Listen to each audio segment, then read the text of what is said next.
Scan to unlock Sovi and ace your tests.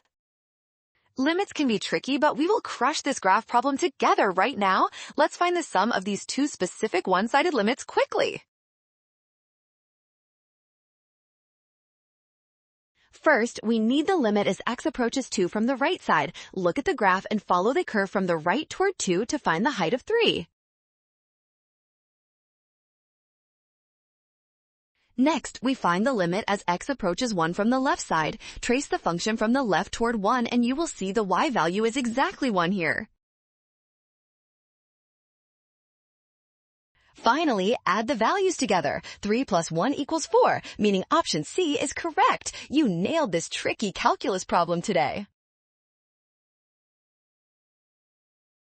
Well done! Scan the code. You can learn better with Sovi. Watch signs and avoid rush. Trust given and check steps for success.